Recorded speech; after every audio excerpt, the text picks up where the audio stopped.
to give up. In fact, as you just heard, you know, we've announced a war. As you know, I'm an army officer, retired, and unfortunately, Operation Mobilise has been set in motion by the Chief of General Staff, and he's calling for all ranks of all, services to step up. So this is getting very serious, folks. And, you know, I'm working with the veteran community as well as serving military and police personnel so that we can raise our concerns at the highest level.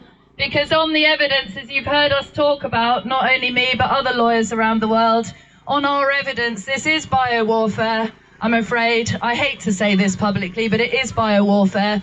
We've got copious evidence from the top biowarfare experts in the world that these are indeed bioweapons that are being deployed against you guys.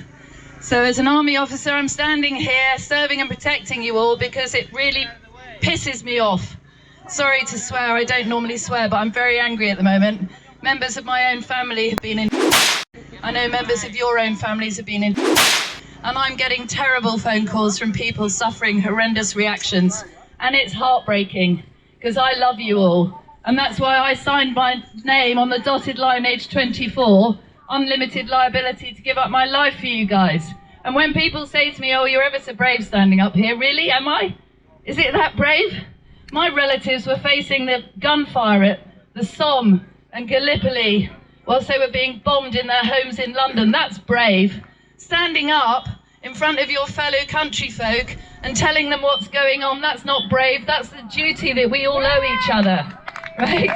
That's our duty to each other. We have to get ourselves through this, and the only way we're going to do that is for every single one of us to stand up and take action and protect ourselves, but particularly those who can't protect themselves. The children amongst us, the elderly, the deaf, the disabled, the vulnerable, all of us who are able-bodied, we need to stand up and protect all of those.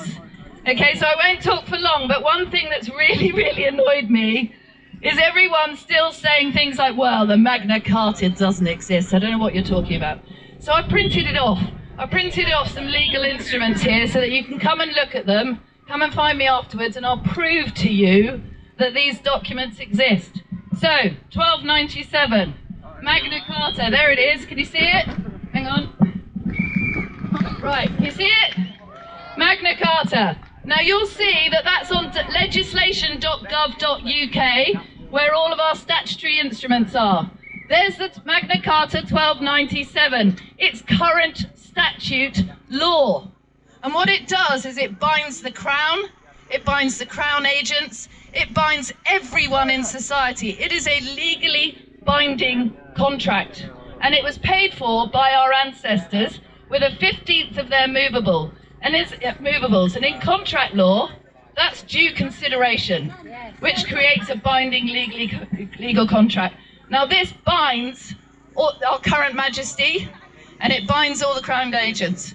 And chapter 29 of the Magna Carta says that no free man will be imprisoned, exiled, outlawed, or in any other wise destroyed. Okay? So you can't be destroyed by anybody in this country. And it goes on to say that, you know, you have all your free customs and liberties as your rights. They are our ancient rights and liberties. And then you go on to the Bill of Rights, 1688. Again, it's statute law. And the reason why it's, well, so is the Magna Carta, actually, good point. The Magna Carta is our common law, as is the Bill of Rights. But what happened was, in 1688, we presented a bill listing our rights under the subheading, the subject's rights. And we said to the monarchy, you only get to govern over us, not rule over us, govern us in accordance with our laws. And here are our laws. And you'll see that the monarch agreed to that. Again, that's a legally binding contract. But then I brought also other documents, such as the World Medical Association Declaration of Helsinki. Now that's the medical profession specifying your human rights in a medical context. That came out of the Nuremberg Code, which is 10 principles governing medical experimentation, which is what's happening now. Everybody's a guinea pig in these live clinical trials. So the Declaration of Helsinki is enshrined in our statute law in the Human Medicines Clinical Trials Regulations. So any medical procedure or experimentation that isn't in compliance with that is against the law, and it's international law. There's the Nuremberg Code. Here's the International Covenant on Civil and Political Rights, and in that it specifically bans human and biological experimentation without consent. Okay, the Oviedo Convention. This is about human rights and bioethics, 1997. Again, it's Nuremberg Code and Declaration of Helsinki on steroids. Okay, so if you want to know what governs you, you need to be reading these instruments, and you can find them all on the website, all on Google, but do come up to me afterwards and I'll tell you how to find them. But people, at the end of the day, you know, the government does not have the power to take away our ancient rights and liberties.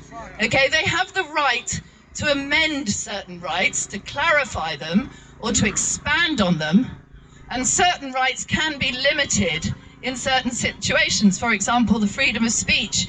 You can't go around hating on people, discriminating on them, so it's fair enough in some ways, okay? But there are certain inalienable rights that no government, no person, no body such as the WHO or the United Nations, not even Her Majesty, our head of state, none of those people have the right to take away our inalienable rights and freedoms, right? And this country is one country that we have the Magna Carta. People all around the world are looking to us to know our Magna Carta and to uphold it. That document, when it was first released, was sent out to everyone in the land. Everyone had a copy in their pockets, and you guys could print it off. Take it with you, learn it. Learn the Bill of Rights, okay? The Human Rights Act is 1998. This is 1297. We've had our rights enshrined for at least 1,000 years because that came out of the Charter of Liberties, 1100. Okay, so the idea that Boris Johnson, Rishi Sunak, all these other people, Tedros, all these individuals who are just alive now, unelected, you know, get to whitewash our human rights, no.